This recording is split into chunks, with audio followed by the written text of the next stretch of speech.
I've always been drawn to the woods. There's something about the hush of the forest that makes me feel alive. It's like the trees themselves are listening, holding secrets in their twisted limbs. Maybe that's why, on that overcast Saturday afternoon, I decided to follow a barely visible path that split from my usual trail. It felt like the forest was inviting me in. The path was narrow and overgrown, with brambles that clawed at my jeans and branches that dipped low enough to snag my backpack. Every few steps, I had to brush away spiderwebs that stretched between the trees, but something about the quiet, the soft hush of the wind, the distant call of a woodpecker, kept me moving forward. After what felt like an hour of winding deeper into the woods, I found a small clearing. In its center stood a cabin. It looked like it had been abandoned decades ago. The roof sagged, shingles missing in places, and the front steps had collapsed into a heap of rotted boards. Moss clung to the walls, and the windows were a milky, grimy white that hid whatever lay inside. I stood there, taking it in. Something about it made my chest tighten, but curiosity got the better of me. I approached slowly, the wooden boards creaking under my boots. When I pressed a hand to the front door, it swung open without resistance, as if it had been waiting for someone to return. Inside, the air was thick with the smell of mildew and old wood. The floorboards groaned with each step, and dust danced in the beam of my flashlight. The furniture was sparse. A table, a couple of chairs, and a small wood-burning stove in the corner, its pipe bent at a strange angle. Papers lay scattered on the table, yellowed with age. I didn't stay long. I felt like I was trespassing on something meant to be left alone. I backed out slowly, leaving the door ajar. I set up camp a short distance away, where the underbrush thinned, and I could see the sky through the trees. As night fell, the forest sounds shifted. The chirping of birds faded, replaced by the steady drone of crickets and the occasional hoot of an owl. The air felt heavy, like it pressed in around me. I sat by my small campfire, staring into the flames, trying to push away the unease that had settled in my chest. It was sometime after midnight when I first heard it. A soft, rhythmic tapping, like someone drumming their fingers on a table. I froze, my ears straining to catch the direction. It came from the cabin. The sound was slow at first, almost tentative, then picked up speed. I told myself it was the wind, or maybe an animal. I forced myself to lie back down, but sleep was impossible. Every time I closed my eyes, I heard that tapping. It stopped as suddenly as it started. In the morning, I convinced myself I'd imagined it. I went back to the cabin, determined to prove there was nothing there. I pushed the door open, half expecting something to jump out at me, but it was just as I'd left it. Dust, broken furniture, silence. I poked around a little more, feeling braver in the daylight. In one corner, I found a small wooden box with a rusted latch. Inside were old letters. Some were love letters, others were ramblings about living alone in the woods. One in particular caught my eye. It was written in a shaky hand. I can't sleep. The tapping comes every night now. I hear voices whispering my name. I thought it was animals, but it's not. I'm not alone here. If someone finds this, please know I tried to stay, but I can't anymore. The letter was unsigned. I put the box back where I found it and left the cabin. The woods suddenly felt different, like they were watching. I spent the rest of the day hiking, trying to convince myself that it was just a story, just some old, lonely man losing his mind. That night, I built my fire a little bigger, hoping the light would keep whatever was out there at bay. I sat with my back against a tree, my flashlight in my lap. Hours passed, and the forest seemed to hold its breath. Then it started again, the tapping. This time, it was closer. I could hear it just beyond the firelight, slow, deliberate, like it wanted me to know it was there. My mouth went dry. I shone the flashlight into the darkness, but all I saw were trees. The tapping stopped, replaced by a low, dragging sound, like something being pulled through the underbrush. It circled the campsite. I gripped the flashlight tighter, my heart hammering. I wanted to call out, but my voice caught in my throat. Then I heard it, my name, soft at first, then louder, drawn out, wrong somehow, like someone trying to mimic a voice they'd never quite heard. Eli, it said, stretching the name into something unrecognizable. Eli. I don't know how long I sat there, frozen. It felt like hours. At some point, I must have dozed off, because I woke up to the sun rising through the trees. The forest was quiet again, the only sound the wind moving through the leaves. I packed up my camp in record time. I didn't even look back at the cabin. Every snap of a twig made me jump. The woods, once a refuge, felt hostile now, like they'd been keeping a secret I was never meant to find. I made it back to the trailhead by noon. My car was right where I'd left it. I climbed in, locked the doors, and didn't stop driving until I was home. That night, I lay in bed, listening to the creaks and groans of the house settling. Every time the wind rattled the window, I flinched. I told myself it was over, that it was just a bad dream. But sometimes, in those moments between waking and sleep, I hear it again, the tapping, steady and patient. And every time, I wonder if it's coming from outside, or if I brought it back with me. I've always considered myself pretty level-headed. I'm the type who likes to plan ahead, research trail maps, and double-check gear before heading out. That's why what happened to me last summer still doesn't make sense. It was supposed to be a solo weekend hike, just me, the trees, and the quiet. I've been working long hours, and the thought of unplugging for a couple of days sounded like the perfect way to reset. The trail I picked was a well-marked one in a national forest, about a 2-hour drive from my place. It was known for its tall pines and winding paths that cut through thick undergrowth. I left early Saturday morning. The drive was smooth, and I reached the trailhead by 9. The air was cool and smelled of damp earth. The woods were alive with the calls of birds and the occasional rustle of small animals in the underbrush. I felt that familiar excitement, the sense of adventure that always hit me when I stepped into the woods alone. The first few miles were easy. The trail wound through dense forest, dappled with light filtering through the tall pines. The smell of pine needles was strong, mingling with the scent of moss and wet bark. I stopped, now and then to take in the quiet. No cell service, no car horns, just the wind and the occasional snap of a twig. By noon, I reached a fork in the trail. According to my map, the left path looped back to the parking lot, while the right one led deeper into the woods, eventually connecting to a small lake. I'd planned to take the left, but something pulled me toward the right. Maybe it was the promise of seeing the lake, or maybe I just wanted to explore a little more before heading back. I took the right fork. The trail narrowed and the trees grew closer together. The air felt different, still, almost heavy. I couldn't hear the birds anymore, just the crunch of leaves under my boots and the occasional creak of the trees swaying in the breeze. Every so often, I'd catch a faint scent of something old, like damp stone or decaying wood. About a mile in, I noticed something odd.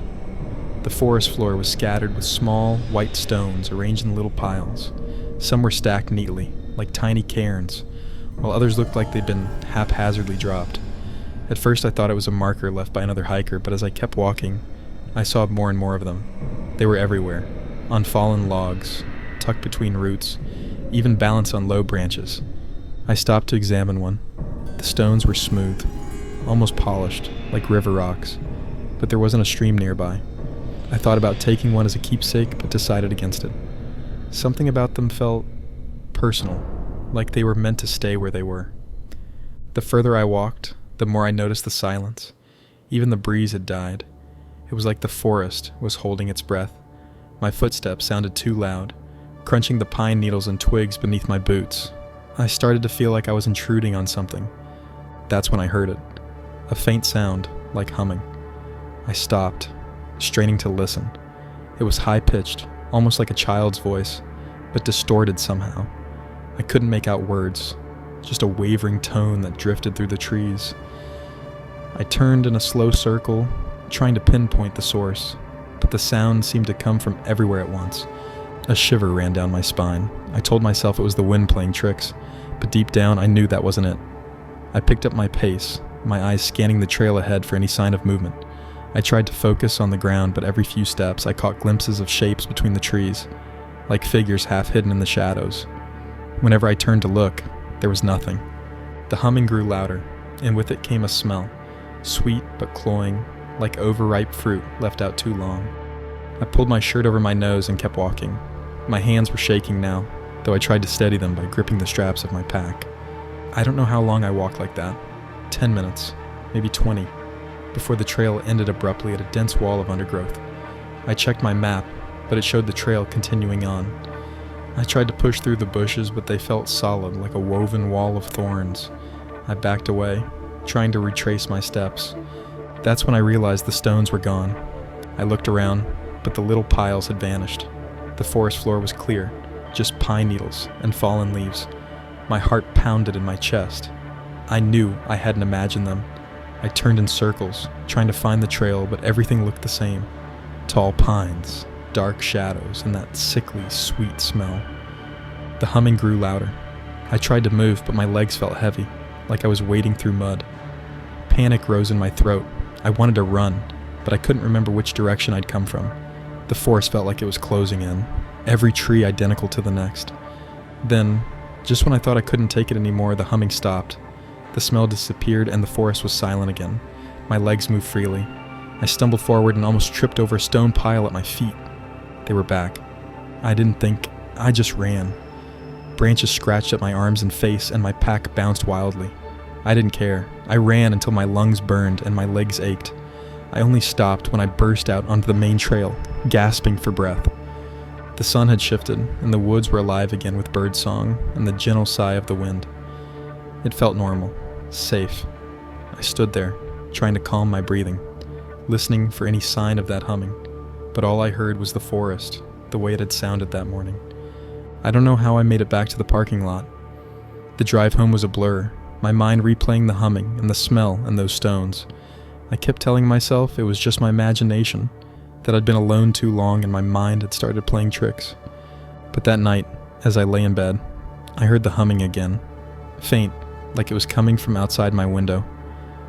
I got up and checked the yard, but there was nothing there, just the night air and the shadows of the trees. I haven't been hiking alone since.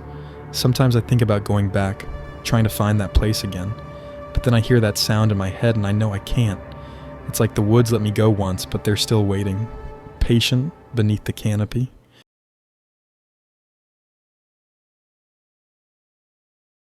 I've worked as a forest ranger for almost 12 years. I've seen my share of weird things, strange lights, abandoned campsites, even a black bear rummaging through a trash can like it owned the place, but nothing prepared me for what happened in the northern section of Pine Hollow.